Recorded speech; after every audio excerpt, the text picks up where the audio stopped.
வணக்கம். இன்றைய சோலை சாயி சமையலில் ஃபில்டர் காஃபி போடலாம்.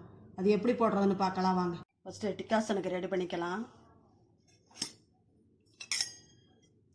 இந்த மாதிரி பார்த்து வாங்குங்க.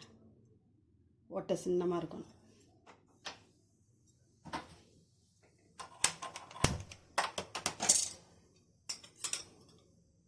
இந்த மாதிரி லைட்டாக பிடிச்சிங்கன்னா நல்லா இறங்கும் டிகாசன். லைட்டாக பிடிங்க. தண்ணியை சுட வச்சுருவோம். லைட்டாக ஒயிட் சுகர் போட்டால் டிகாசன் 2 நாளைக்கு இருந்தால் கூட கெட்டு போகாது.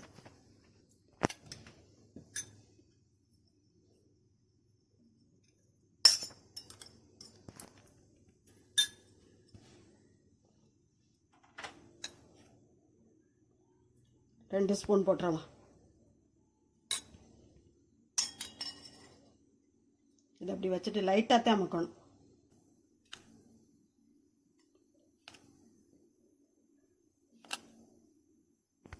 இந்த டிகாசன் 4 பேருக்கு கலக்கலாம். 4 காஃபி கலக்கலாம்.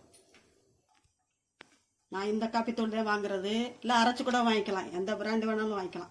ஃபில்டர் காஃபி தூள்னு வாங்கணும். நல்லா கொதிக்குது பாருங்கள். இன்னும் நல்லா கொதிக்கட்டும். அப்போ தான் டிகாசன் வாசனையாக இருக்கும். நல்லா இந்த அளவு கொதிக்குது பாருங்கள். இப்போ எடுத்து ஊற்றிடலாம் ஃபில்டரில்.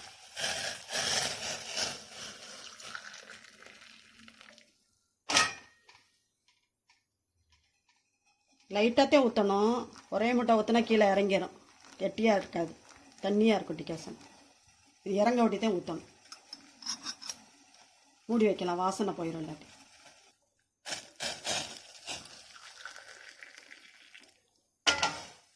அது இறங்கிருச்சு பாருங்கள். இப்போத்தே ஊற்றணும்.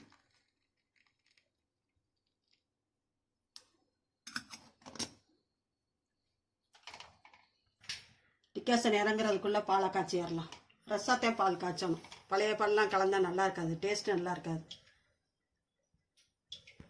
பால் நல்லா காயட்டும், பொங்க காயட்டும். எல்லாருக்கும் போட தெரியும் ஃபில்டர் காஃபி. நம்மளோட சப்ஸ்கிரைபர் கேட்டாங்க ஃபில்டர் காஃபி போட்டு காமிங்கன்னு மசாலா டீ போடும்போது. அதுக்கு தான் போடுறேன்.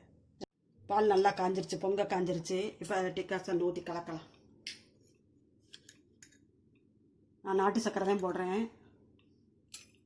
1 ஸ்பூன் போடுறேன், போதும். கொஞ்சமாக ஊற்றிக்கலாம், பத்தலைனா ஊற்றிக்கலாம்.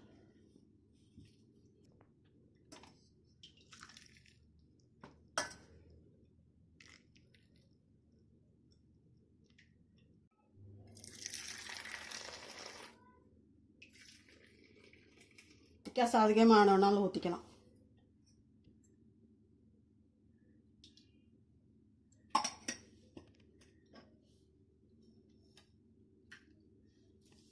சூப்பராக ஃபில்டர் காஃபி போட்டுட்டோம். எப்படி இருக்குன்னு போட்டு பாருங்கள். போட்டு பார்த்துட்டு கமெண்ட்ஸில் சொல்லுங்கள். பிடிச்சிருந்தா லைக் பண்ணுங்கள், ஷேர் பண்ணுங்கள். சோலை சாயி சமையலுக்கு சப்ஸ்கிரைப் பண்ணுங்கள். நன்றி, வணக்கம். நாளைய வீடியோவில் பார்க்கலாம்.